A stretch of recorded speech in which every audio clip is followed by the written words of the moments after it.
Bienvenidos a la parte final del diseño de un puente peatonal tipo celosía. En esta parte vamos a finalmente prediseñar las diagonales. Obviamente con diagonales hacemos referencia a estos elementos que están inclinados y que están entre las montantes. Antes de empezar con el cálculo quiero explicarles cómo sería el diseño de las diagonales para que tengan un mejor comportamiento estructural. La primera interrogante es, ¿qué inclinación deben tener las diagonales? Es decir, ¿cuánto debe valer este ángulo de inclinación? Para tenerlo más claro, debemos conocer que es preferible que esta diagonal trabaje como un elemento articulado, es decir, que este elemento experimente únicamente esfuerzos axiales, por ejemplo, esfuerzos de compresión o esfuerzos de tensión. Y para que se dé esto, es recomendable que este ángulo sea alrededor de 45 grados. Bueno, y por geometría ya sabemos que para que un ángulo se dé ahí alrededor de 45 grados, esta distancia horizontal entre montantes debe ser alrededor de la altura de la celosía. Por ejemplo, en el caso en el que estamos calculando, esta altura ya conocemos que es de 1.6 metros. Entonces, si yo quiero que este ángulo sea alrededor de 45, esta distancia horizontal debe ser alrededor de 1.6 metros. Y obviamente también puede ser incluso la misma altura.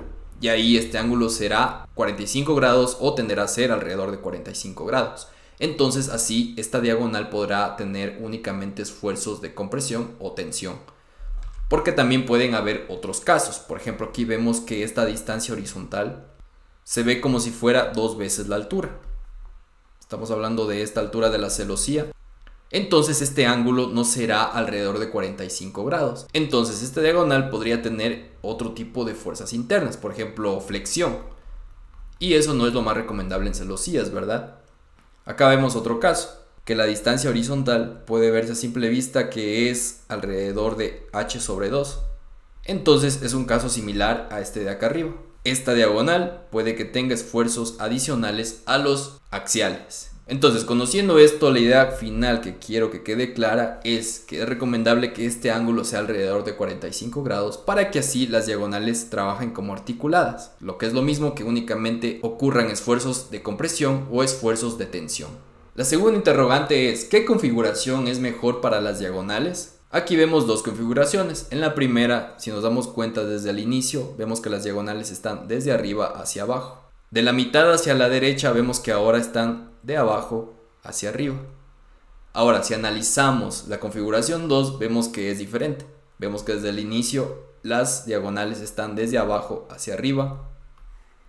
De la mitad hacia la derecha, ahora vemos que están de arriba hacia abajo, lo cual es totalmente lo opuesto a la configuración 1. Entonces, ¿cuál será la mejor configuración? ¿La primera o la segunda? A mi criterio, la mejor configuración es la primera. Pero hay que conocer el porqué. Estamos hablando entre ingenieros civiles y lo más importante es conocer el porqué. Ya conocemos que esta celosía tendrá esta deformación cuando se aplican las cargas gravitacionales, ¿verdad?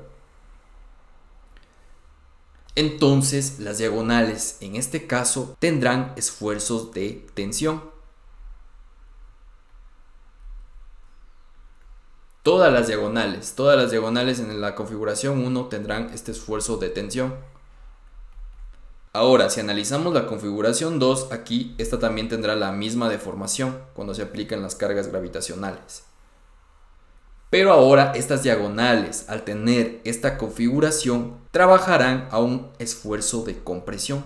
Todas las diagonales trabajarán a un esfuerzo de compresión. Y aquí viene otra pregunta. ¿Un elemento es más resistente a la compresión o más resistente a la tensión?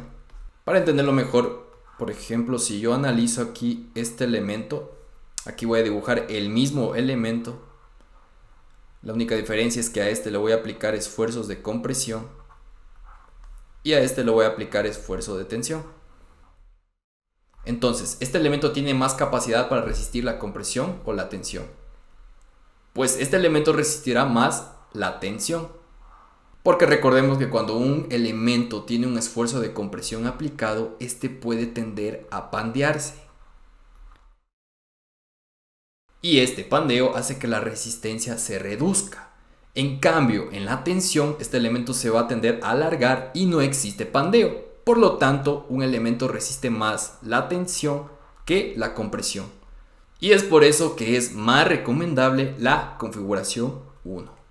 Ahora sí, que conocemos cómo sería un mejor diseño de las diagonales para que tengan un mejor comportamiento estructural, el proceso que vamos a seguir es el siguiente. Nos vamos a imponer una sección para la diagonal, a esa sección le vamos a calcular sus propiedades mecánicas, después vamos a calcular la carga crítica aplicada en las diagonales, para finalmente calcular sus capacidades, la capacidad de compresión y la capacidad de la tensión. Yo la configuración con la que voy a diseñar es esta, para hacer que las diagonales trabajen a tensión. Pero aquí tal vez haya la siguiente pregunta: si voy a elegir esta configuración para que las diagonales trabajen a tensión, ¿por qué calculo la capacidad de compresión? Debido a que puede ocurrir otro tipo de carga que haga que las diagonales también trabajen a compresión. Por ejemplo, un evento sísmico podría ser que las diagonales trabajen a compresión. Si solo ocurrieran cargas gravitacionales, ahí sí, con esta configuración únicamente habría que calcular la capacidad de tensión, pero con lo que les acabo de decir, también vamos a calcular esta capacidad a la compresión. Ahora, comencemos. En esta etapa ya es necesario conocer cuál va a ser la separación horizontal entre montantes. Entonces, para analizar eso, recordemos que yo aquí tengo una luz de 16 metros, una altura de 1.6, y para que exista aquí un ángulo alrededor de 45, esta distancia horizontal tiene que ser alrededor de 1.6. Podemos probarle con el 1.6 metros mismo. ¿Cómo saber si esta configuración puede darse? Pues simplemente dividimos la luz sobre esa distancia horizontal entre montantes, es decir, 16 metros sobre el 1.6 que hemos colocado. Y este valor me dará 10. Este valor es el número de tramos y me dio un número entero. Entonces eso significa que esta configuración, si se puede dar, serán estos 10 tramos que yo tengo dibujado aquí. 1, 2, 3, 4, 5, 6, 7, 8, 9 y 10. 10 tramos entre montantes. Si no me hubiera dado un número entero, por ejemplo hubiera sido 10.4, entonces tendría que cambiar esta distancia horizontal. Obviamente intentar que sea alrededor de 1.6 metros hasta que este número me dé un número entero, y ese será el número de tramos entre montantes. Yo en este caso, al ver que la distancia horizontal sí puede ser 1.6 metros al tener un número entero aquí de tramos, entonces me quedaré con esta distancia. Voy a añadir ese dato de distancia horizontal que es importante. Lo voy a insertar aquí. Voy a colocar clic derecho, insertar, que se desplace hacia abajo. Y aquí colocaré la distancia horizontal entre montantes, la cual vimos que es de 1.6 metros.